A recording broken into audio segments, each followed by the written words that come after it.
Praise the Lord. ஆண்டவருடைய நாமத்துக்கு மகிமை உண்டாவதாக. Praise the Lord. Glory be to the name of the Lord.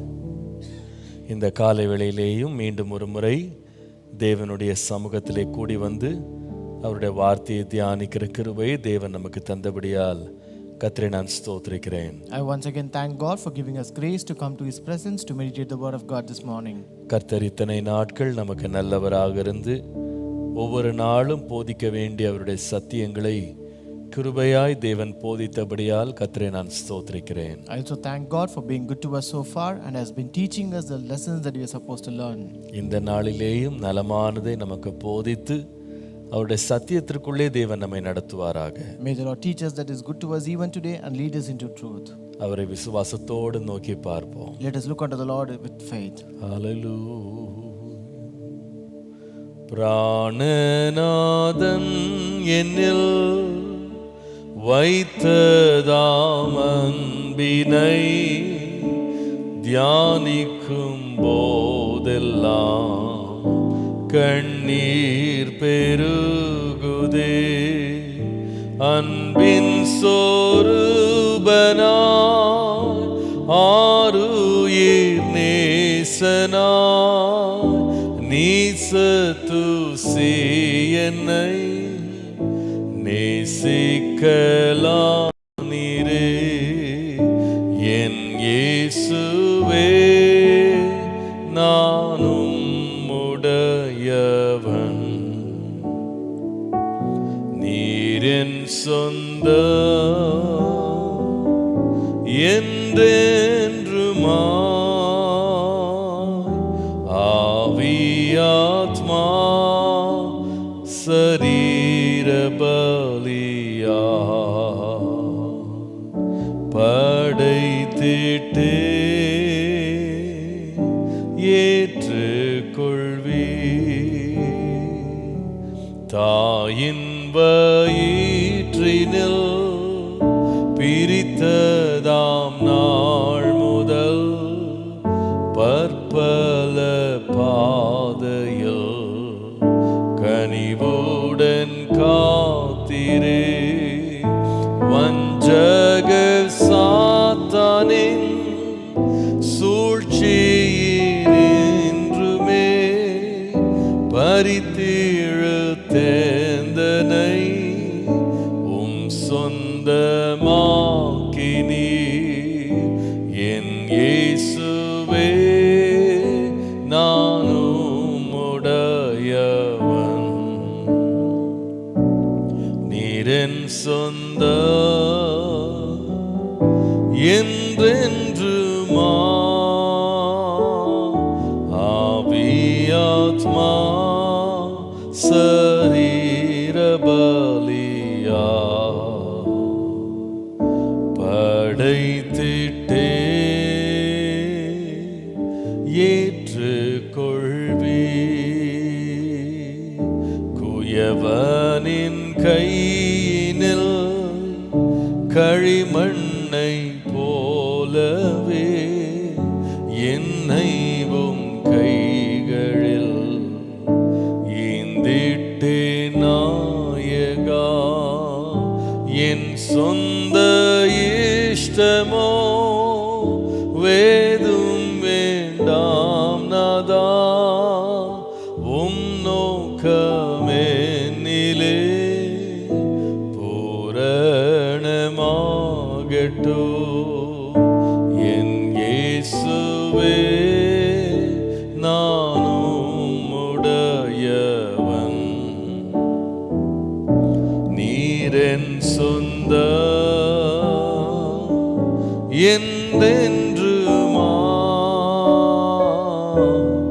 ஆவியாத்மா சரீர பலியா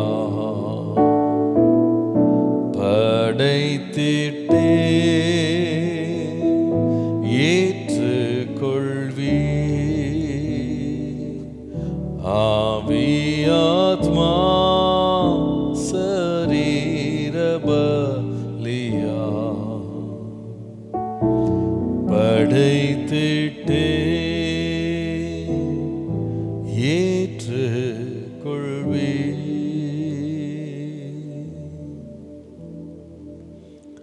இரக்கமும் கிருபையும் உள்ள நல்ல ஆண்டவரே, உம்முடைய புண்ணிய நாமத்தை நாங்கள் உயர்த்தி மகிமைப்படுத்துகிறோம். Our gracious and merciful Father, we exalt your name and glorify your name, Lord.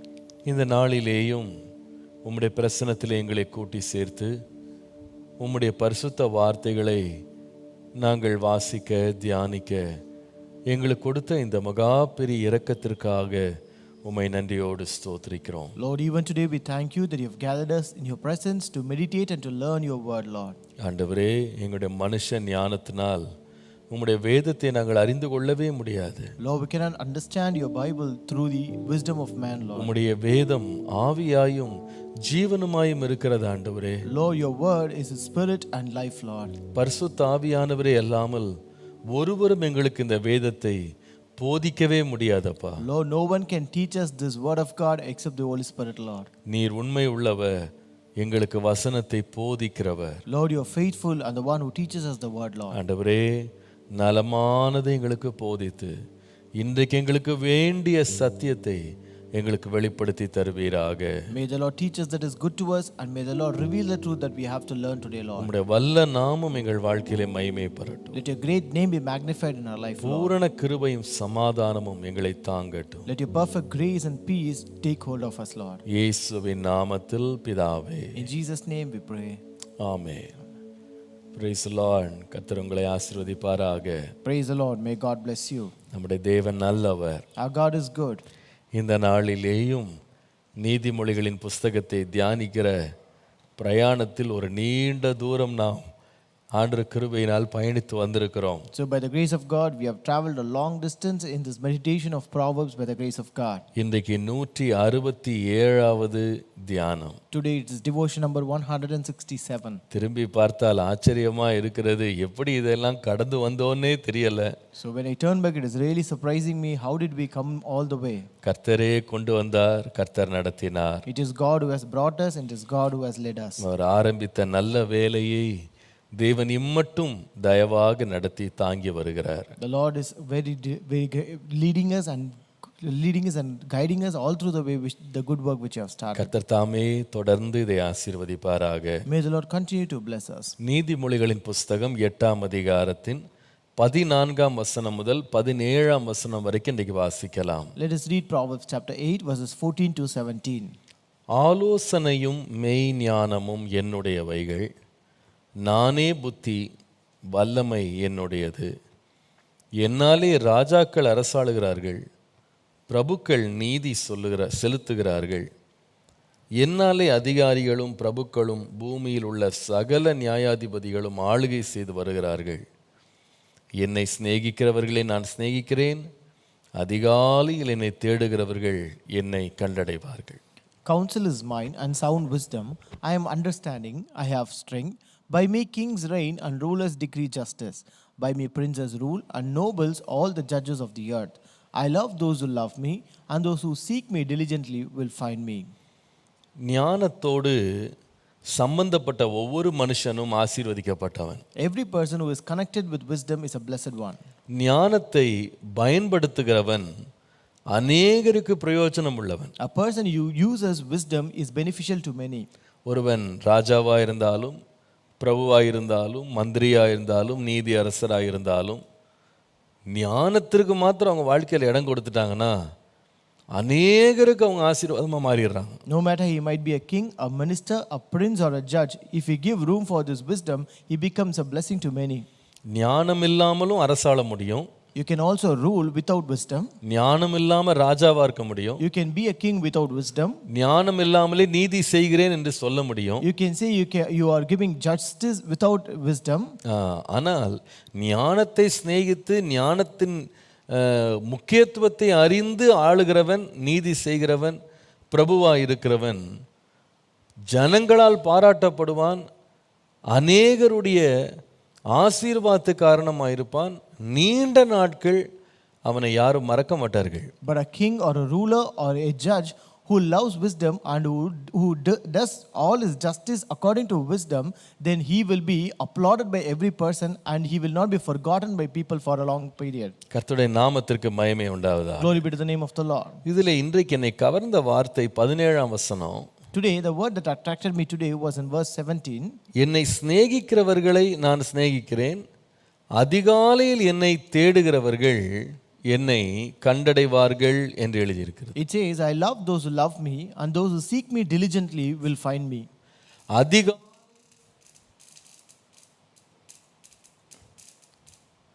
அதிகாலையில் என்னை தேடுகிறவர்கள் என்னை கண்டடைவார்கள். And those who seek me diligently will find me. கர்த்தருடைய நாமத்திற்கு மகிமை உண்டாவதாக. Glory be to the name of the Lord. அப்போ இந்த வார்த்தை நம்ம அடிக்கடி இந்த வார்த்தையை நம்ம கேட்டிருக்கோம். We have heard this word very often. அதிகாலையில் ஞானத்தை தேடுவது என்பது ஒரு அனுபவம் தான். So seeking wisdom early in the morning is a good experience. இன்றைக்கு நான் இந்த அதிகாலையை பற்றி நான் பேச போறதில்லை. Today I am not going to speak about this early morning. நிச்சயமா அதை பற்றி நான் பேசுவேன். Surely I will talk about it. ஆனால் இன்றைக்கு இந்த வசனத்தினுடைய ஆங்கில மொழியாக்கத்தை நான் அடிப்படையாய் வைத்து இன்றைக்கு நான் இந்த தியானத்தை எடுக்க போறேன். But today I want to take this devotion based upon the English version. அந்த ஆங்கில வேதாகமத்தில் இதே வார்த்தை எப்படி எழுதி இருக்கிறது என்று பார்ப்பீர்களானா?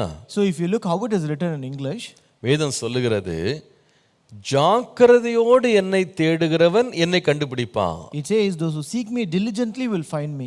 எப்படி தேடணும்? How you are supposed to seek? ஜாக்கிரதையாய் தேடணும். You have to seek diligently. இந்த ஜாக்கிரதை அப்படின்ற வார்த்தையினுடைய அர்த்தம் என்ன என்று கேட்டிங்கன்னா, If you ask what is the meaning of the word diligence, அதாவது ரொம்ப நேர்த்தியாக தேடுவது, கடின உழைப்போடு தேடுவது, ரொம்ப சிந்தித்து தேடுவது. So it is seeking something with careful attention or with unremitting application or with persistent endeavor. அதாவது ஆரம்பித்த காரியத்துல சோர்ந்து போகாமல் கடைசி மட்டும் உறுதியா இருப்பது. So it means that the thing which you have started, you don't quit until you have given it all the best. அதாவது அந்த கடைசி வரைக்கும் பெர்சிஸ்டன்ட்டா உறுதியா இருக்கிறது. So you are remaining persistent until the end. இது எப்படிப்பட்டதுன்னு சொன்னா, சோம்பல் இல்லாத ஒரு பிரயாசம். So this is something which is devoid of laziness. ஒரு அஜாக்கிரதை இல்லாத ஒரு பிரயாசம். This is an endeavor which is not negligent. எல்லாவற்றிலேயும் ஆரம்பித்த காரியத்தில் நேர்த்தியாக வெற்றி எடுப்பதற்கு முழு மனதோடு வேலை செய்வது. So this is working with whole heart in the thing which you have started. கர்த்தருடைய நாமத்திற்கு மகிமை உண்டாவதாக. Glory be to the name of the Lord. அந்த ஜாக்கிரதையான ஒரு உழைப்பை கர்த்தர் ஆசீர்வதிக்கிறார். So the Lord always blesses this diligent work. ஞானத்தை தேடுகிறவர்கள் அஜாக்கிரதையா இருப்பார்களானால் அது சிறந்ததை அவங்க வாழ்க்கையில் அனுபவிக்கவே மாட்டாங்க. So people who seek wisdom, if they remain very careless, they will not receive the best of their life. ஏன் ஜாக்கிரதையா இருக்க வேண்டும் என்று சொன்னால், Why we are supposed to be diligent? நான் சொல்லுவேன், இந்த ஞானம் என்பது ஒரு விளையாட்டான காரியம் அல்ல. Actually, wisdom is not a sport. ஞானம் என்பது ஒரு விலை இல்லாத ஒரு காரியம் அல்ல. This wisdom is not something of which is of no value. ஞானம் என்பது வீணான ஒரு காரியமும் அல்ல. This wisdom is not something vain. ஆகவே இந்த ஞானம் என்பது பரத்திலிருந்து வருகிறது. This wisdom comes from heaven. இந்த ஞானம் என்பது எல்லா பொருளை பார்க்கிலும் விலையேற பெற்றது. And this wisdom is valuable and precious than anything. ஆகவே இதை ஜாக்கிரதையோடு தேட வேண்டியது அவசியம். Therefore it is necessary for us to seek it with diligence. கர்த்தருடைய நாமத்திற்கு மகிமை உண்டாவதாக. Glory be to the name of the Lord. ஜாக்கிரதை உள்ளவர்களை பொதுவாகவே நீங்கள் எந்த ஒரு முயற்சியிலிருந்தும் அவ்வளவு சீக்கிரமா நீங்க வெளியே எடுத்துற முடியாது. So you cannot take these people who are more diligent away from their work. So அதாவது அவங்க வேலையை முடிக்கிற வரைக்கும், அவங்க உத்தரவாதங்களை நிறைவேற்ற வரைக்கும் அவ்வளவு துரிதமாக அவங்க எதையும் கைவிட மாட்டாங்க. So they will not forsake or give up until they complete the work and until they complete their responsibility. இந்த ஜாக்கிரதை உள்ளவர்களை 100% நம்பலாம். You can trust these people who are diligent 100%. அவர்களை முழுவதுமாக நீங்கள் நம்பி எந்த வேலையும் கொடுத்தாலும் அவங்க முடித்துருவாங்க அப்படின்ற ஒரு நிச்சயம் உங்களுக்கு இருக்கும். So if you trust them 100% and if you give them some work and you will have an assurance they will complete it for sure. எத்தனை சோதனைகள், எத்தனை தடைகள், எத்தனை பிரச்சனைகள் அவங்க வேலையில் எழும்பினாலும் ஜாக்கிரதை உள்ளவங்க அவங்க ஒரு வழியையோ ஒரு தீர்வையோ காணாம அவங்க ஆரம்பித்த காரியத்தை விடவே மாட்டாங்க. No matter how much obstacles or hindrances may come in, people who are diligent, who have started their work, will not give up until they complete it. நம்முடைய வேதத்தை நீங்கள் வாசிப்பீர்களானால் இந்த ஜாக்கிரதை உள்ள ஒரு ஆத்துமாவுக்கு வேதம் ரொம்ப பெரிய விலையை கொடுக்கிறது, முக்கியத்துவத்தை கொடுக்கிறது. If you read the Bible, this Bible gives much importance and great value to people and soul which is very diligent. நாம ஊழியத்துல கூட பார்த்தீங்கன்னா தேவனுடைய சேவை செய்யறதுல கூட ஒரு ஜாக்கிரதையோடு சேவை செய்யறதை பற்றி வேதம் ரொம்ப முக்கியப்படுத்துது. So even in serving God in the ministry, the Bible says we have to serve God with diligence. நீங்கள் 2 தீமோத்தேயு 2ஆம் அதிகாரம் 15ஆம் வசனத்தை வாசித்தால், If you read 2 Timothy 2:15, நீ வெட்கப்படாத ஊழியக்காரனாயும் சத்திய வசனத்தை நிதானமாய் பகுத்து போதிக்கிறவனாயும் உன்னை தேவனுக்கு முன்பாக உத்தமனாக நிறுத்தும்படி ஜாக்கிரதையாயிரு என்ற வார்த்தை இருக்கிறது. it says, be diligent to present yourself approved to God, a worker who does not need to be ashamed, rightly dividing the word of truth. விசேஷமா வேத வசனத்துல ஊழியம் செய்யறவன் ஜாக்கிரதையா இருக்க வேண்டும் என்று வேதம் நம்மளுக்கு ரொம்ப முக்கியத்துவம் கொடுத்து பேசுது. Especially the Bible says a person who works or serves in the word of God should be very diligent. அதாவது எல்லா பொன் வெள்ளியை பார்க்கிலும் கர்த்தருடைய வேதம் விலையேற பெற்றது. See, above all silver and gold, the word of God is more precious. அந்த வேதத்தை கையாளும் போது அதை ஒரு நிர்விசாரமாக கையாண்டாதப்பா, அதை நீ ரொம்ப ஜாக்கிரதையா கையாளு. So it says when you handle this word of God, don't handle it carelessly, but you have to be very diligent in it. ஏனென்றால் அதை கையாளும் போது அதை கேட்கிறவர்கள் ஒன்று பிரயோஜனப்படலாம் அல்லது அவர்கள் பெரிய பாதிப்புக்குள்ளாகலாம். It's because when you handle it, people may either be used or profited to this, or they might be mostly affected because of it. அவர்கள் நன்மையை பெறலாம் அல்லது நீ எப்படி ஜாக்கிரதையா கையாளுறன்றதை பொறுத்து தான் அவங்க ஆசீர்வதிக்கப்படுவாங்க. So they will be blessed either good or bad based upon the way you handle it. நீ அஜாக்கிரதையாய் கர்த்தருடைய வார்த்தையை கையாளுவாயானால், அந்த ஊழியத்தை கையாளுவாயானால், அதனால இடறி போகிறவங்க அநேகர் இருப்பாங்க. So if you handle this word of God in this ministry with carelessness, then there are many people who will be offended because of it. அதனால தான் நீங்கள் 2 தீமோத்தேயு 4:2 வாசிக்கும்போது, That's why if you read 2 Timothy 4:2, சமயம் வாய்த்தாலும் வாய்க்காவிட்டாலும் ஜாக்கிரதையாய் திருவசனத்தை பிரசங்கம் பண்ணு.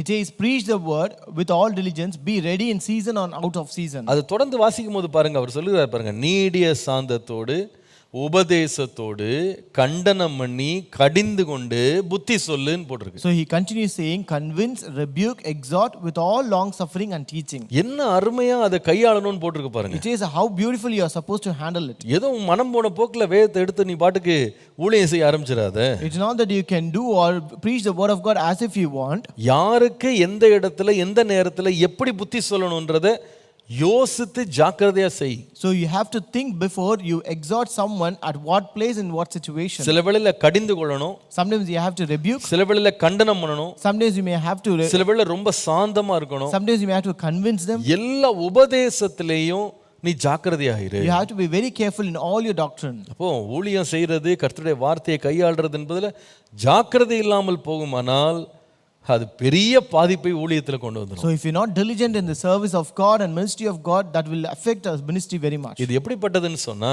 பொதுவா வேத வசனத்தை கர்த்தருடைய வார்த்தை ஒரு விதையோடு ஒப்பிட்டிருக்கிறது. So generally the word of God is always compared to a seed. இந்த விதை என்பது இன்றைக்கு விதைத்துட்டு நாளைக்கு அறுவடை பண்ற ஒரு காரியம் விதை கிடையாது. So this seed is not something that you sow today and reap tomorrow. ஏதோ காசு கொடுத்து வாங்குற ஒரு பொருள் கிடையாது. It is not something you can buy by giving money. அதை விதைக்கிறவன் விதைக்கிறதுக்கு முன்னாலேயும் ஜாக்கிரதை காட்டணும், விதைக்கும் போதும் ஜாக்கிரதையா விதைக்கணும், விதைத்த பின்பும் அந்த ஜாக்கிரதையில தொடரணும். So a person who sows a seed, he should be very diligent even before sowing it, and also while sowing it, and you should continue in the diligence even after sowing it. ஏனென்றால் அதுல ஜீவன் இருக்கிறது. Because there is life in it. அது இடையிலேயும் பழுது போயிடாதபடி ரொம்ப எச்சரிப்பா எடுக்கணும். So you should be very careful that it may not be spoiled or repaired in between. விதைக்கிறதுக்கு முன்னால நிலத்தை பண்படுத்தணும். So before he sows it, he may have to prune the land. விதைக்கும் பொழுது கண்ணீரோடு விதைக்கணும். And when he sows, he has to sow with tears. சரியான நேரத்துல காலத்துல விதைக்கணும். And he has to sow at the appointed time.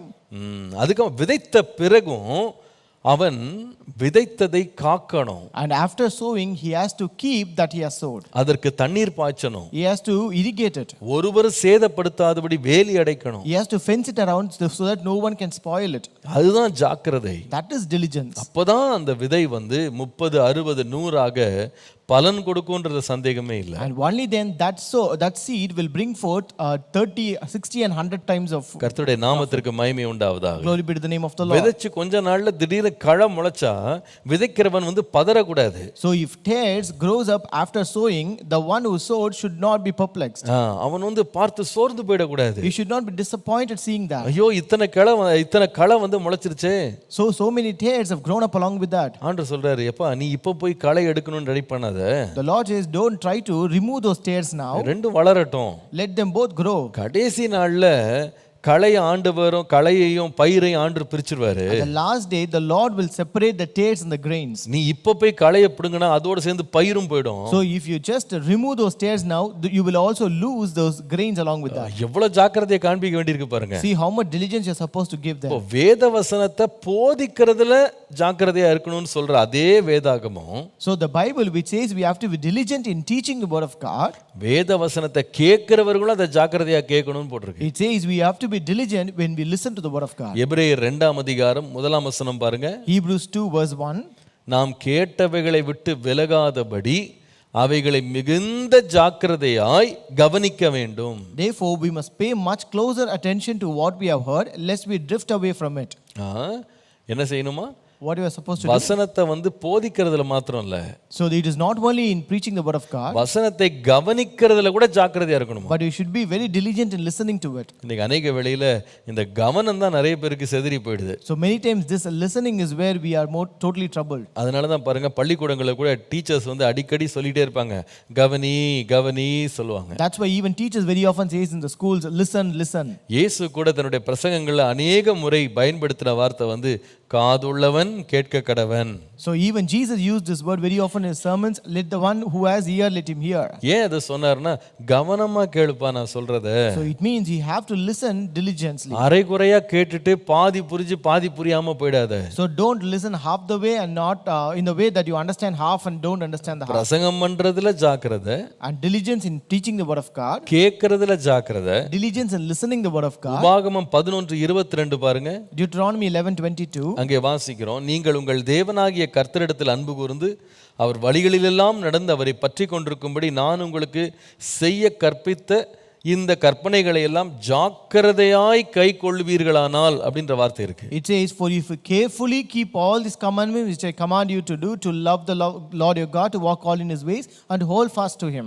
2 ராஜாக்கள் 21:8 பாருங்க. 2 Kings 21:8. அங்கே இதே வார்த்தை பயன்படுத்தப்பட்டிருக்கிறது. The same word is again used here. 2 ராஜாக்கள் 21:8. 2 Kings 21:8. நான் அவர்களுக்கு கற்பித்த எல்லாவற்றின் படியேயும் என் தாசனாகிய மோசே அவர்களுக்கு கற்பித்த எல்லா நியாய பிரமாணங்களின் படியையும் செய்ய ஜாக்கிரதையாய் இருந்தார்களே ஆனால் நான் இனி இஸ்ரவேலின் காலை அவர்கள் பிதாக்களுக்கு கொடுத்த தேசத்தை விட்டு அலைய பண்ணுவதில்லை என்று கர்த்தர் சொல்லுகிறார். I will not make the feet of Israel wander anymore from the land which I gave their fathers, only if they are careful to do according to all that I have commanded them and according to all the law that my servant Moses commanded them. அப்ப அர்த்தம் என்ன? So what does it mean? ஒரு மனிதன் வந்து கர்த்தருடைய வார்த்தையை பிரசங்கம் பண்றதுல ஜாக்கிரதை, கேட்கறதுல ஜாக்கிரதை, அதை செய்யறதுல ஜாக்கிரதையா இருக்கும்போது, so when a person is diligent in teaching the word of God, listening the word of God and carefully doing the word of God, முடிவு என்னன்னு கேட்டா கர்த்தர் என்ன வாக்குத்தத்தங்களை கொடுத்தாரோ அந்த வாக்குத்தத்தங்கள் அவன் வாழ்க்கையிலே நிலைத்திருந்து கனி கொடுக்கும். So the end would be that the promises which the Lord has given, that will remain in his life and bear fruit. கர்த்தருடைய நாமத்திற்கு மகிமை உண்டாவதாக. Glory be to the name of the Lord. இன்னும் நீங்க பைபிள்லாம் வாசித்தீங்கன்னா இந்த ஜாக்கிரதை வந்து எல்லாருமே தங்க லைஃப்ல காத்துக்கணும்ன்றத அடிக்கடி நம்ம வாசிக்கலாம். So if you read the Bible, you can very often read that every person should keep this diligence in his life. நீங்கள் ரோமர் 12:11 வாசிக்கும்போது, if you read Romans 12:11, அசதியாயிராமல் ஜாக்கிரதையாயிருங்கள், ஆவியிலே அனலாயிருங்கள், கர்த்தருக்கு ஊழியம் செய்யுங்கள்னு போட்டுருக்கு. It says not lagging in diligence, fervent in spirit, serving the Lord. எல்லாத்துலயும் ஜாக்கிரதையா இருங்க. You have to be diligent in everything. அசதியா இருந்துறாதீங்க. You don't be careless. விசேஷமா ஊழியம் செய்யறவங்களை பற்றி ரொம்ப ஜாக்கிரதையா இருக்கணும்னு பலமுறை எழுதி இருக்கு. Especially about the people who does the ministry, it says we have to be very careful and diligent. ரோமர் 12ஆம் அதிகாரம் 8ஆம் வசனத்துல வாசிப்பீர்களானால், in Romans 12:8 it says, நீங்கள் நடுப்பகுதியில படித்தீங்கன்னா முதலாளியானவன் ஜாக்கிரதையா இருக்க கடவன்னு போட்டிருக்கு. So the center part it says he who leads, he should lead with diligence. முதலாளியானவன் அர்த்தம் என்னன்னா ஓனர் கிடையாது. அது அர்த்தம் என்னன்னா முதல்ல நடக்கிறவன், முன்பாக நடக்கிறவன், லீடிங், முன்பாக நடக்கிறவன் ரொம்ப ஜாக்கிரதையா இருக்கணும். So here it means the leader, the one who leads, he should be very diligent. ஏன்னா லீடர் வந்து தவறுனார்னா பின்னால இருக்க மந்தையும் தவறிடும். Because if the leader just stray away, then if the flock will also move away.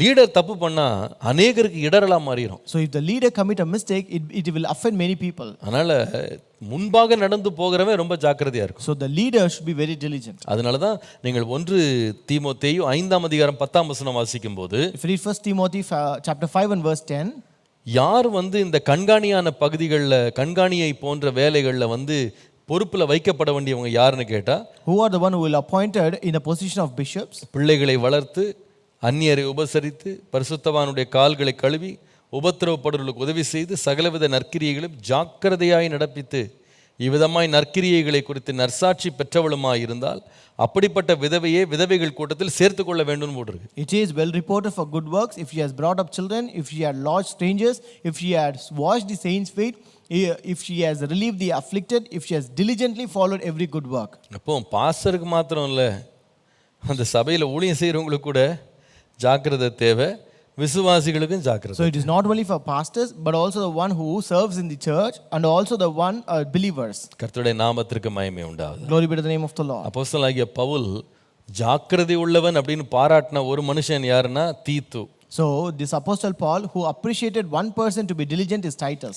2 கொரிந்தியர் 8ஆம் அதிகாரம் 22 வாசிப்பீர்களானால், If you read 2 Corinthians chapter 8 from verse 22, அநேக காரியங்களில் ஜாக்கிரதை உள்ளவன் என்று நாங்கள் பலமுறை கண்டறிந்தவனும் இப்பொழுது உங்கள் மேல் உள்ள மிகுந்த நம்பிக்கையினாலே அதிக ஜாக்கிரதை உள்ளவனுமாய் இருக்கிற நம்முடைய சகோதரனையும் இவர்களோட கூட அனுப்பி இருக்கிறோம். And we have sent with them our brother whom we have often proved diligent in many things, but now much more diligent because of the great confidence which we have in you. கர்த்தருடைய நாமத்திற்கு மகிமை உண்டாவதாக. Glory be to the name of the Lord. நம்ம வாழ்க்கையில் அந்த ஜாக்கிரதையை நம்ம எப்பொழுதும் காத்துக்கொள்ள வேண்டும். So we have to keep this diligence always in our life. ஜாக்கிரதையோடு தேடினால் ஞானத்தை கண்டடிச்சிருவோம். So if you seek with diligence, you will find wisdom. இந்த ஜாக்கிரதையை குறித்து வேதத்தில் வாசிக்கும் போது இந்த ஜாக்கிரதை என்பது 3 காரியங்களோடு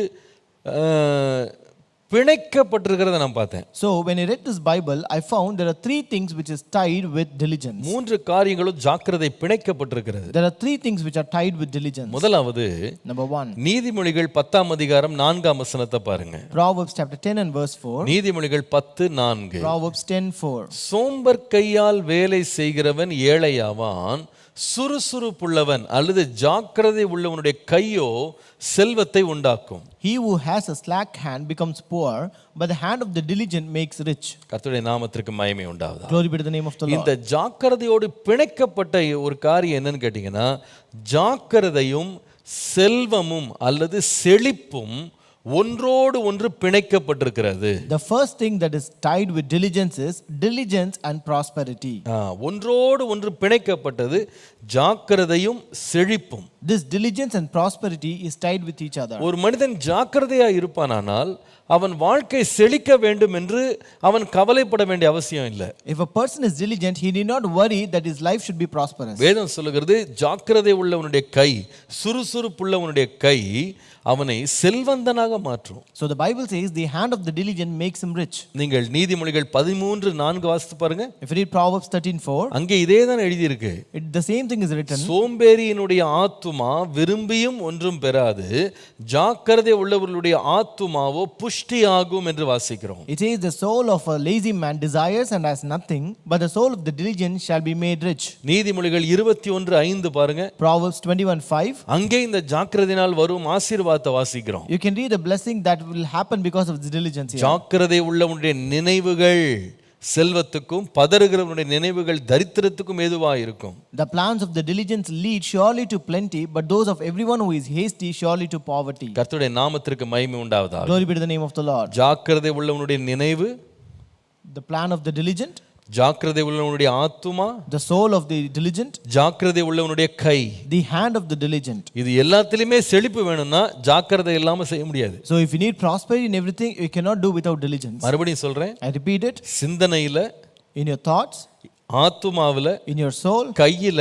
in your hand. செழிப்பு வேணுமா, If you need prosperity, பெருக்கம் வேணுமா, if you need an increase, நான் சொல்லுவேன் ஜாக்கிரதை ரொம்ப ரொம்ப முக்கியம். I tell you, diligence is very important. அதுல ரொம்ப முக்கியமான வார்த்தை என்னன்னா, அவனுடைய ஆத்துமா விரும்புகிற காரியங்கள் கிடைக்காம போய் தங்களை குறித்த மிகப்பெரிய வேதனை உள்ளவர்கள் நிறைய பேர் இருக்காங்க. So the most important thing here is that people who are lazy, they will not have what their soul desires and end up in pain.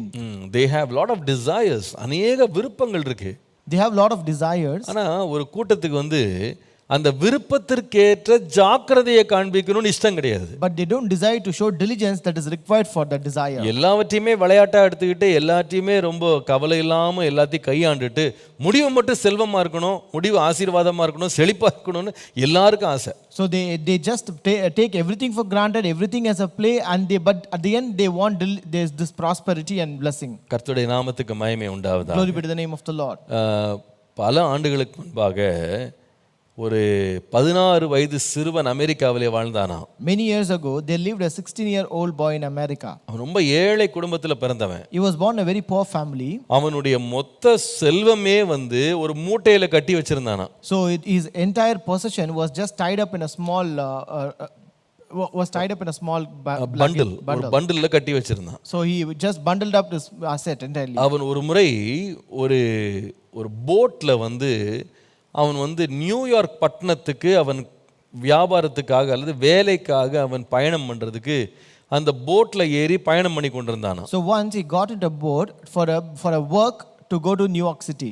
அவன் போகிற வழியில அந்த போட்டை செலுத்தின மாலுமி இருக்கார் பாருங்க, கேப்டன், அவரோட பேசி கொண்டிருந்தானா. So on his way he was just conversing with the captain who was sailing the ship. அப்போ அவர்கிட்ட பேசிட்டு இருக்கும்போது அவன் சொன்னானா, நான் ரொம்ப ஏழையா இருக்கேன்.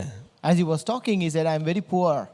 எனக்கு பெரிய வருமானமே கிடையாது. I don't have much income. எங்க வீட்லயும் ரொம்ப பயங்கரமான வறுமை. And there's a great poverty even in my house. எனக்கு இருக்கிற ஒரே ஒரு தாளந்து அப்படின்னா இந்த மெழுகுவத்தி செய்யறதும் சோப்பு செய்யறதும் எனக்கு கொஞ்சம் தெரியும். அந்த தொழில் தான் எனக்கு தெரியும், வேற தொழிலே தெரியாதுன்னு சொன்னாங்க. So only talent is that I can make candles and I can make soaps. இதை இந்த மாலுமி கேட்டபோது, so when this captain heard it, அவர் ஒரு நல்ல கிறிஸ்தவராம். he was a good Christian. அவர் என்ன செய்தானா, சரி தம்பி உனக்காக நான் ஜெபிக்கிறேன்னு சொன்னாராம். So he said, I will pray for you. அந்த போட் இந்த நியூயார்க் சிட்டியை போய் சேர்றதுக்கு முன்னால அந்த பையனோட அந்த போட்ல முழங்கால் படியிட்டு அவனுக்காக ஜெபம் பண்ணாராம். So before that boat reached New York City, he knelt along with him in that boat and prayed for him. ஜெபம் பண்ணி முடிச்சிட்டு அந்த பையனை பார்த்து சொன்னாராம், after praying he said to him, எப்பா நியூயார்க் பட்டணத்துல மெழுகுவத்தி செய்றவங்களும் சோப்பு செய்றவங்களும் அநேகர் இருக்கத்தான் போறாங்க. So there would be many people who will make soaps and candles in New York City. ஆனா நீயும் அதை செய்ய போற. But you are also going to do that. நீ அந்த வேலையில நீ பெரிய ஆளா வரணும்னா நீ ஆசீர்வதிக்கப்பட வேண்டுமானா, if you have to become great and prosperous through that work, முதலாவது உன்னுடைய இருதயத்தை ஆண்டவருக்கு ஒப்புக்கொடு. first you have to commit your heart to God. இரண்டாவது நல்ல மனிதனா இரு. Number 2, be a good person. மூன்றாவது உன் வேலையில ஜாக்கிரதையா இரு. Number 3, you have to be very diligent in your work. நீ செய்கிற சோப்புல நீ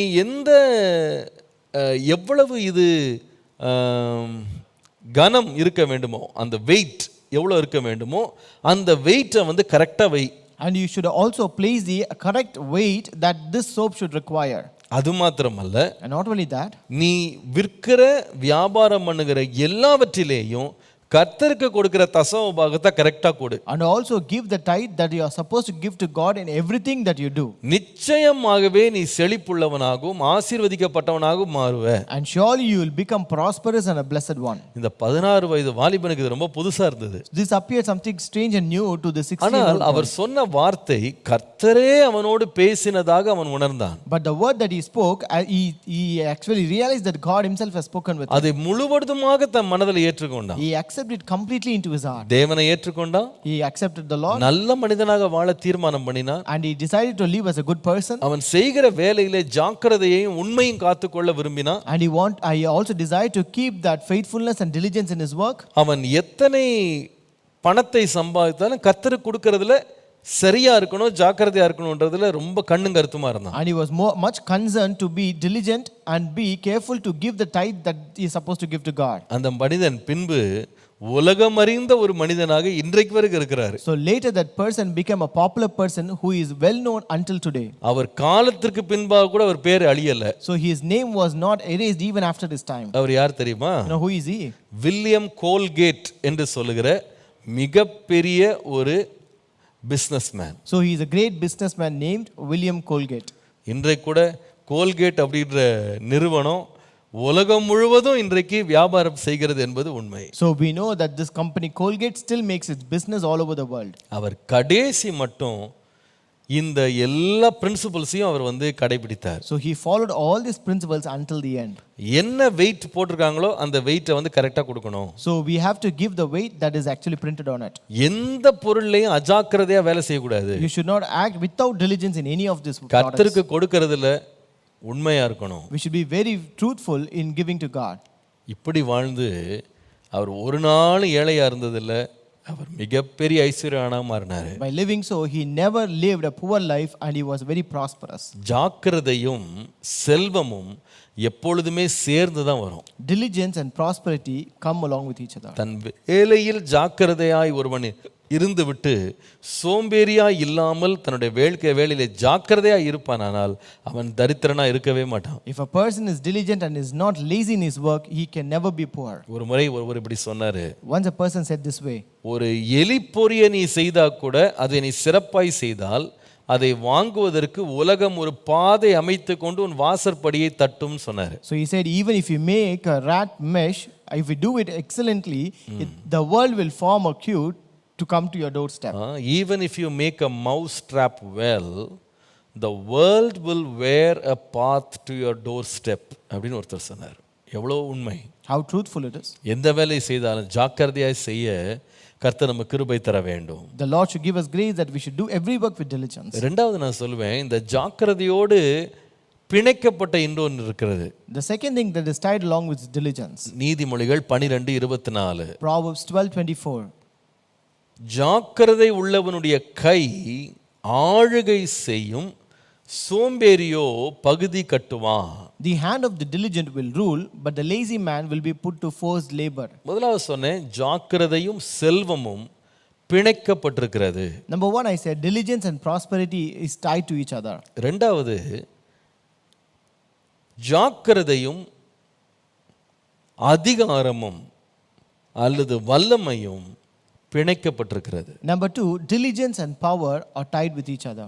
ஒரு மனுஷன் நல்ல நிலையிலே உயர்ந்து அவன் அதிகாரத்தில் உள்ளவனாய் அவன் எழும்ப வேண்டுமானால், ஜாக்கிரதை அவனுக்கு இல்லாமல் போகுமானால் அவன் அந்த நிலைக்கு எழும்பவே முடியாது. If a person ought to come to a good position and rise up in power, without this diligence he cannot come to power. ஜாக்கிரதை உள்ளவனுடைய கை ஆளுகை செய்யும். The hand of the diligent will rule.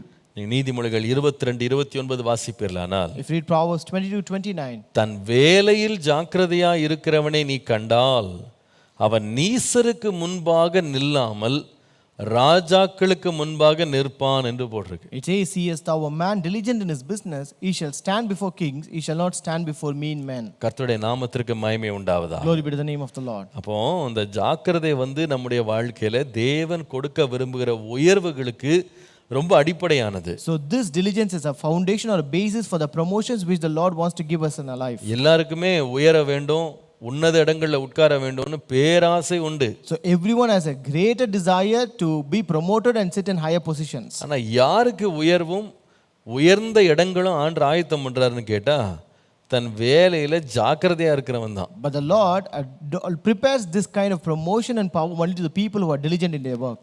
ஆசைப்பட்டா மட்டும் போதாது. Desire is not enough. அந்த வேலையில ஜாக்கிரதையா இருக்கணும். But you should be diligent. அடிக்கடி என்னை ரொம்ப இன்ஸ்பயர் பண்ற ஒரு கேரக்டர் பைபிள் வந்து யோசேப்பு. So one character which inspires me very often in the Bible is Joseph. அவனுக்கு எந்த வேலை கொடுத்தாலும் அது ரொம்ப ஜாக்கிரதையா செய்து. So no matter whatever work is given to him, he does it with diligence. உதாரணமாக For example, ஒரு வாலிப பையனா ஒரு நாள் அப்பா அவன்கிட்ட 10 பேருக்கு சாப்பாடு கொடுத்து அனுப்புறாரு. so as a young boy, his father gave him food for 10 of his brothers. எங்கே சாப்பாடுன்னு கேட்டா சீகேமு கொண்டு போ. So where is the food? He has to take it to Shechem. அங்க போனா அங்க ஆள் இல்ல. So there he could not find people there. அப்பா இவ்வளவு தூரம் கடந்து வந்தேன், நான் வீட்டுக்கு போயிடலான்னு போயிருக்கலாம். So he could have again returned back home because when he did not find the people there. ஆனால் டோத்தான் மட்டும் இருக்கிறாங்கன்னு கண்டுபிடிச்சு அங்க வரைக்கும் கொண்டு போனாங்க சாப்பாடு. So when he found them, they were in Dothan. He went until that place. அந்த ஜாக்கிரதையை சின்ன வேலையில கூட காண்பித்தான். So he showed the diligence even in small work. அதே போல அவன் போர்த்திபார் வீட்டில் இருந்தான் பாருங்க. Also when he was in the house of Potiphar, அவன் வந்து வீட்டு வேலைகளை செய்து பழகினவன் கிடையாது. he is not used to do household works there. அப்பாவுடைய செல்ல பிள்ளையா உட்கார்ந்திருக்கிறான். He was a pampered child of his father. யாக்கோபு அநேக வேலைக்காரிகளோடு இருக்காரு. So Jacob was with many maid servant and men servants. ஆனா கர்த்தர் அவனை வந்து போர்த்திபாரின் வீட்டில் வைத்த பொழுது, But when the Lord set him in the house of Potiphar, வேதம் சொல்லுகிறது அவன் கையிட்டு செய்த எல்லா காரியங்களையும் ஆசீர்வதித்தாராம் கர்த்தர். அவன் எல்லா பொறுப்புகளும் ஒன்றுக்கு முன் பின்னாக ஒன்று கேளாமலே அவன் கையிலே வந்தது. So the Lord blessed all the work that he has done, and all the responsibility came one after the other even before he asked it. சிறைச்சாலைக்குள்ள போனான். He entered a prison. அங்க பாருங்க, அங்க கர்த்தர் அவனை உயர்த்துறாரு. And even there the Lord exalted him. அந்த அதிகாரியுடைய கண்களில் தயவு கிடைத்தது. He received favor in the sight of those officers. நிச்சயமா தயவு எங்க வருதுன்னா சோம்பேறியா இருந்தா வந்திருக்காது. Surely if he was a lazy person, he would have not received that favor. அங்க கைதிகள் எல்லாம் விசாரணைக்காரனாக அவன் மாறுகிறான். So he became a person who was inquiring all the prisoners there. எவ்வளவு ஜாக்கிரதையா இருந்தான்னு கேட்டா, 2 மந்திரிகள் முகவாடலா இருக்கிறத பார்த்து இவனை போய் விசாரிக்கிறான். ஏன் உங்க முகவாடலா இருக்கு? So he was so diligent that he could identify that 2 of them were very worried, and he could go and inquire them. எங்க ஜெயில்ல எல்லாம் நம்ம முகம் சிரிச்சு களைப்பாவா இருக்கும். So will people be very happy when they are in prison? ஜெயில்ல போனாலே எல்லா முகமும் கண்டிப்பா வந்து ரொம்ப வேதனையோட தான் இருக்கும். So surely all the faces would be sorrowful and worrying in prison. ஆனா அந்த வேதனை நடுவுல 2 பேர் முகம் வாடலா இருக்குன்னு கண்டுபிடிச்சு அவங்கள விசாரிக்க போய் கடைசியில் எங்க போய் நிக்கிறான்னு கேட்டா ராஜாக்கு முன்னாடி போய் நிக்கிறான். But amidst that he found 2 people who were very sorrowful, and he inquired them, and at last he stood before the king. அங்க ராஜாட்ட போய் நின்னா, and when he stood before the king, ராஜா சொன்னது என்ன? சொப்பனத்துக்கு அர்த்தத்தை சொல்லிட்டு போப்பா. So what the king asked for, just the interpretation of the dream. அவன் என்ன சொன்னான்னு கேட்டிங்கன்னா அர்த்தத்தை மாத்திரம் சொல்லல. He not only told the interpretation alone. இந்த சொப்பனம் நிறைவேறும் போது இதை எப்படி கையாளணும் அப்படின்னு வரப்போகிற அதிகாரி தான் கூட தெரியாம, யார் அதிகாரத்தில் இருந்தாலும் 7 வருஷம் சேர்த்து வச்சு 7 வருஷம் பங்கிட்டு எல்லாருக்கும் அவன் கொடுக்கணும்னு சொல்லி இவனே கேளாம ஃப்ரீ அட்வைஸ் கொடுக்குறான். So but he also gave a free advice and a solution that they are supposed to store up the things for 7 years, not knowing he will be in that position later. எனக்கு ஆச்சரியமா இருந்தது. It was really surprising. இந்த எகிப்து தேசம் கிட்டத்தட்ட 13 வருஷம் அவனை ஜெயில்ல போட்ட ஒரு நாடு. So this nation of Egypt is a nation which actually imprisoned him for 13 years. செய்யாத குற்றத்தை செய்ததாக அவனை வந்து சிறைச்சாலையில போட்ட ஒரு நாடு வந்து எகிப்து தேசம். This Egypt was a nation which imprisoned him for a false accusation. ஆனால் அந்த தேசம் அழிஞ்சிடக்கூடாதுன்னு சொல்லி இவன் கொடுக்குறான் பாருங்க, அவ்வளவு அழகாக ஆலோசனை கொடுக்குறான். But look the way that he gave the advice that that nation should not be destroyed. கடைசில பார்த்தா இவன் கொடுத்த அட்வைஸுக்கு ஆண்டவர் இவனையே அதிகாரியா உட்கார வச்சிட்டாரு. At last the Lord set him as the governor and ruler over that advice which he gave. அவனுடைய வாழ்க்கையில படிப்படியாய் வந்த உயர்வுகளை பாருங்களேன். Look at the step by step promotions that he had in his life. தனக்கு கொடுக்கப்பட்ட உத்தரவாதத்துல ஜாக்கிரதையா இருக்கும். He was very diligent in all the responsibility that was given to him. நான் சொல்லுவேன், நீங்க ஜாக்கிரதை, எந்த வேலை கர்த்தர் சின்னதோ பெரியதோ கொடுக்கப்படுகிற உத்தரவாதங்களை நம்ம சரியா செய்யும் போது, ஜாக்கிரதையா சோம்பல் இல்லாம சுறுசுறுப்போடு உண்மையா செய்யும் போது, மனிதன் நம்மளை கண்டுகொள்றானோ பலன் கொடுக்கறானோ இல்லையோ, கர்த்தர் வந்து பலன் கொடுப்பார். No matter whatever the work, it might be small or big, but if you do it diligently without laziness and very carefully, even though men may not recognize it, but God will surely recognize and give you the exaltation. நான் உண்மையை சொல்லுகிறேன், நீங்க உயர்வு வேணும் ஜெபிக்க வேண்டிய அவசியம் எல்லாம் கிடையாது. I tell you truly, you need not pray for any kind of promotions. கர்த்தர் வந்து ஜாக்கிரதை உள்ளவனை பார்த்துட்டாருன்னா அவனை நிச்சயமாய் நீசருக்கு முன்பாக இல்ல, ராஜாக்களுக்கு முன்பாக கொண்டு போய் நிறுத்திடுவார். If the Lord has seen a person who is diligent, the Lord will surely make him stand before kings, not before mean men. எனக்கு இந்த தாவீதை குறித்து யோசிக்கும் போது, இந்த தாவீதை பற்றி இங்கிலீஷ் பைபிள் எழுதும்போது இந்த 5 கற்களை எடுத்தானா, இந்த கோலியாத்தை வந்து அவன் வந்து கவனில் வைத்து அடிப்பதற்கு 5 கல். இங்கிலீஷில் போட்டிருக்கு he chose 5 smooth stonesன்னு போட்டிருக்கு. So it is written about David that he chose 5 smooth stones. எடுத்தது கல்லு தான். It is just stones. ஆனா அந்த கல்லை கூட எப்படி எடுத்திருக்கான்னா அதை நல்ல வழுவழுப்பான கற்களாக தெரிந்தெடுத்து எடுத்தானா. But even it is stone, he just chose it and took it as a smooth stones. நான் சொல்லுவேன் சின்ன காரியமா இருந்தா கூட அதுல ஜாக்கிரதையா இருப்போமானா கர்த்தர் கவனித்து நிச்சயமா அதற்கு பலன் கொடுப்பார். Actually, even if it is small matters, if you are diligent, the Lord will surely notice it and give you the exaltation. முடிவை பாத்தீங்கன்னா ஒரு ஆடு மேய்க்கிறவன் ராஜாக்கு முன்னாடி போய் நின்னுட்டு இருக்கான். At the end, a shepherd boy became a king before. நம்முடைய வாழ்க்கையில இந்த ஜாக்கிரதையும் ஆளுமையும் எவ்வளவு பிணைக்கப்பட்டிருக்குன்றதை மறந்துடாதீங்க. So don't forget, this diligence and power are tied with each other. முதலாவது சொன்னேன் ஜாக்கிரதையும் செல்வமும் பிணைக்கப்பட்டிருக்கிறது. Number one, I said diligence and prosperity are tied with each other. இரண்டாவது ஜாக்கிரதையும் ஆளுமையும் அதிகாரமும் பிணைக்கப்பட்டிருக்கிறது. Number two, diligence and power are tied with each other. கடைசியாக இந்த ஜாக்கிரதையோடு என்ன பிணைக்கப்பட்டிருக்கு பாருங்க. The third one, எபேசியர் 4ஆம் அதிகாரம் 3ஆம் வசனம். Ephesians 4:3. சமாதான கட்டினால் ஆவியின் ஒருமனப்பாட்டை காத்துக்கொள்வதற்கு ஜாக்கிரதையாயிருங்கள். Endeavoring to keep the unity of the spirit in the bond of peace. ஜாக்கிரதையும் சமாதானமும் ஒன்றோடு ஒன்று பிணைக்கப்பட்டிருக்கிறது. Diligence and peace are tied with each other. ஜாக்கிரதையும் சமாதானமும் ஒன்றோடு ஒன்று பிணைக்கப்பட்டிருக்கிறது. Diligence and peace are tied with each other. சமாதானம் என்பது ரொம்ப முக்கியமான ஒரு ஆசீர்வாதம், முக்கியமான ஒரு நிலை. Peace is an important blessing and it is an important state. கர்த்தருடைய பிள்ளைகளை அடையாளப்படுத்துகிற ஒரு குணம் சமாதானம். So peace is a characteristic that signifies the children of God. கர்த்தர் தமது ஜனத்திற்கு சமாதானம் அருளி ஆசீர்வதிப்பார் என்று பார்க்கிறோம். We read the Lord commands peace to his people and blesses them. அவருடைய ஜனத்துக்கு To his nation, his people. நீங்கள் தொடர்ந்து வாசிப்பீர்களானா என் ஜனம் சமாதான தாபரங்களிலும் நிலையான வாசஸ்தலங்களிலும் அமைதியாய் தங்களும் இடங்களிலும் குடியிருக்கும்னு வாசிக்கிறோம். It says, my people shall dwell in peaceful habitation in quiet and resting places. இந்த ஆசீர்வாதம் தேவனுடைய ஜனத்தை அடையாளப்படுத்துகிற ஒரு ஆசீர்வாதம். So this blessing is something that signifies or shows the people of God. ஆனா இந்த சமாதானம் நம்முடைய வாழ்க்கையில தொடர்ந்து நிக்க வேண்டுமா? But if this peace ought to remain in life, இதை குறித்து அஜாக்கிரதையா மாத்திரம் இருந்துடக்கூடாது. we should not be very careless about this peace. அதனால தான் வேதம் சொல்லுகிறது சமாதானத்தை அடையும்படி நாடுங்கள். That's why the Bible says you have to pursue to attain peace. இங்கிலீஷ்ல எனக்கு ரொம்ப பிடிக்குது அது. இங்கிலீஷ்ல அதே வார்த்தை எப்படி போடுனா பர்சியூன்ற வார்த்தை இருக்கு. பர்சியூனா சமாதானத்தை பின்னாலேயே விரட்டி பிடிங்கன்னு அர்த்தம். So in English it says you have to pursue to attain peace. எப்படின்னா அது நீங்க எண்டவர் பண்ணணும், அதுக்காக நீங்க வேலை செய்யணும், அதாவது விழித்திருக்கணும். So you have to endeavor and be careful, diligent.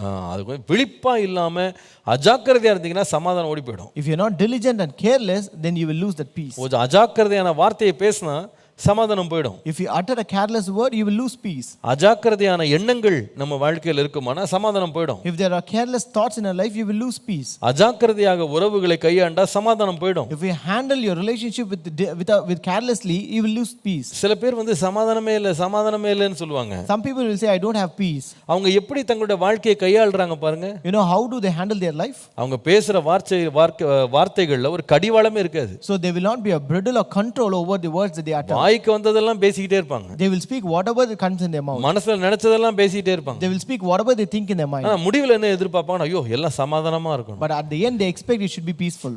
சில பேர் உறவுகளை கையாளுறத பத்தி கொஞ்சம் கூட எச்சரிப்பே இருக்காது. Some people will handle the relationships in the manner they will not be careful at all about it. எல்லாரையுமே சர்வ சாதாரணமாக அவங்க கையாளுவாங்க. So they will just handle everyone as if take it for granted. கொஞ்சம் கூட ஒரு ஜாக்கிரதை இருக்காது. They will not be diligent or careful. அதுக்குமா புண்படுத்தப்பட்ட பிறகு ஐயோ நான் சமாதானமே இல்லை வாழ்க்கையில் சமாதானமே இல்லைன்னுவாங்க. And after being hurted they say that I don't have peace at all in my life. நான் சொல்லுவேன் சமாதானம் எங்க வரும்னா ஜாக்கிரதையாக தான் வாழ்க்கையை கையாளுறவன். So I tell you, you will have peace only when you handle your life with diligence. நான் சொல்லுவேன் மனிதனுக்கு முன்பாக மாத்திரம் இல்ல, I tell you not only before men. தேவனுக்கு முன்பாக சமாதானமா இருக்கணும்னா கூட ஜாக்கிரதையா இருக்கணும். But even if you have to have peace before God, you have to be diligent. 2 பேதுரு 3:14 பாருங்க. 2 Peter 3:14. ஆகையால் பிரியமானவர்களே, இவைகள் வர காத்திருக்கிற நீங்கள் கரையற்றவர்களும் பிழையற்றவர்களுமாய் சமாதானத்தோடே அவர் சந்நிதியில் காணப்படும்படி ஜாக்கிரதையாயிருங்கள். Therefore, beloved, looking forward to these things, be diligent to be found by him in peace, without spot and blameless. தேவனுக்கு முன்பாக சமாதானமாய் காணப்படுவதற்கு நீங்களும் நானும் ஜாக்கிரதையா இருக்க வேண்டிய அவசியம் நம்ம மேல இருக்கு. And you and I should be very diligent and careful to be found by God in peace. எப்படி வேணா வாழலாம்னு கிடையாது. It's not that you can live however you ரொம்ப want. கிளியரா போட்டிருக்கு. கரையற்றவர்களும் பிழையற்றவர்களுமாய் நீங்க நடந்து கொள்றதுக்கு ஜாக்கிரதையா இருங்க. So it says you have to be very careful to walk without spot and blameless. கரையற்ற பிழையற்ற வாழ்க்கை ஒரு மனிதனோட வாழ்க்கையில் எப்படி உண்டாகும்? So how will a person live a life without spot and blameless? வேதம் சொல்லுகிறது, திருவசனமாகிய தண்ணீர் முழுக்கினாலே சுத்திகரித்து கரை திரை பிழை முதலானவைகள் அற்ற பரிசுத்தமான ஒரு கன்னிகையாக ஒரு மனைவியாக தனக்கு முன்பாக அவர் நிறுத்திக் கொள்ள இயேசு நம்மை நேசித்தார். So the Lord Jesus loved us that we might present ourselves as a chaste virgin before God, cleansing ourselves with that washing of the blood of Christ, Jesus Christ. With the word of God, கர்த்தருடைய வார்த்தையினால ஒருவன் சுத்திகரிக்கிறான். By sanctifying himself with the word of God. அதற்காக தான் இயேசு நம்மை நேசித்தார். And that's why Jesus loved us. கரை திரை பிழை ஒன்றும் இல்லாமல், without spot and blameless and wrinkle. கர்த்தருடைய வசனம் நமக்குள்ள பரிசுத்தத்தை உண்டாக்க வல்லமை உள்ளதா இருக்கிறது. The word of God has a power to bring holiness in our life. ஆனால் அந்த வேத வசனத்தை ஒருவன் யார் ஜாக்கிரதையாய் கேட்டு அதன்படி செய்ய அவன் தன்னுடைய இதயத்தை ஒப்பு கொடுக்கிற வரைக்கும் அந்த வசனம் அவனை பரிசுத்தப்படுத்தாது. But until a person commits his life and heart that it might sanctify him, it cannot do that work in him. இது எப்படி இருக்குன்னு சொன்னா, சோப்பு ரொம்ப வல்லமை உள்ளதுதான். So it is like the soap is always powerful. அந்த soap கரைகளை நீக்குவதற்காகவே செய்யப்பட்டிருக்கிறது. A soap is manufactured just to remain stains. அப்போ அந்த சோப்பினால நீங்க சுத்தமா இருக்கணும்னு சொன்னா அந்த சோப்பையும் ஜாக்கிரதையா பயன்படுத்தணும். So if you ought to be cleansed by that soap, you have to be very careful to use it. சில பேர் சோப்பு மேலே பரிதாபப்பட்டு சோப்பை ரொம்ப நாள் யூஸ் பண்ணணும்னு ஒழுங்கா தேய்ச்சி குளிக்க மாட்டாங்க. Some people will have pity on the soap, therefore they want to use that soap for a long time, therefore they will not use it very carefully. Soap கரஞ்சற போதுன்னு சொல்லிட்டு ஒழுங்கா அந்த சோப்பை பயன்படுத்தி கை கழுவ மாட்டாங்க. So they will not use that soap properly and wash their hands, otherwise it will melt. சில ஹோட்டல்ஸ்ல பாத்திருக்கீங்களா? Have you seen in certain hotels? ஹோட்டல்ல வீடுகளே நான் பாத்திருக்கேன். Even in homes I have noticed it. அந்த லிக்விட் சோப்னு ஒன்னு இருக்கும். You will have that liquid soap. அந்த liquid சோப்பை கை கழுவுறதுக்குன்னே செஞ்சு வச்சிருக்கான். That liquid soap is manufactured to wash your hands. ஆனா நம்ம ஆளுங்க என்ன பண்ணுவாங்கன்னா அந்த லிக்விட் சோப்ல கொஞ்சம் மிச்சம் பிடிக்கிறதுக்கு அந்த சோப்புக்குள்ள கொஞ்சம் தண்ணியை ஊத்தி விட்டுருவாங்க. So our people will just add some more water to increase the quantity of that soap. அது ஃபுல்லா டைல்யூட் பண்ணி விட்டுருவாங்க. They will dilute that soap. ஆமத்துனீங்கன்னா இவ்வளவு தூரம் அடிக்கும் அவ்வளவு தூரம் அந்த தண்ணி வெளியே நிக்கும். So if you press it, it will eject it. நீங்க எத்தனை முறை அழுத்தி நீங்க கையை கழுவி பாருங்க, நுரையே வராது. So no matter how much you use that soap, you will not have that foam. எப்படிங்க கரை போகும்? How will the dirt be removed? எப்படி கரை போகும்? எப்படி எண்ணெய் பசை போகும்? How will that oil be removed? இன்னைக்கு நிறைய பேர் வேத வசனத்தை கூட இந்த மாதிரி நல்ல டைல்யூட் பண்ணிடுறாங்க. Today many people also dilute the word of God this way. அந்த வசனத்தை இருக்கிறபடி இருக்கிற வண்ணமா அவங்க கேட்கற விரும்புறதும் இல்ல, பேச விரும்புறதும் கிடையாது. They don't desire to listen or speak the word of God as such. முழுசே தண்ணி ஆக்கிட்டு they dilute it completely. அப்புறமா அந்த வசனத்தை சுத்திகரிக்கணும்னா எப்படி சுத்திகரிக்கும்? And then when you expect that word to sanctify you, how can it cleanse you? அவங்க எதுவுமே தங்களை பாதிச்சிட கூடாது, தங்களை குத்திர கூடாது, தங்களை கொஞ்சம் கூட மனசை காயப்படுத்திட கூடாது. அந்த மாதிரி வசனத்தினால முழுக்கி நல்ல தண்ணியை ஊத்தி டைல்யூட் பண்ணிட்டு சுத்திகரிக்காது. They dilute and mold the word of God that you should not prick them, that you should not wound them or hurt them, and then if they expect that to cleanse them, how can it do it?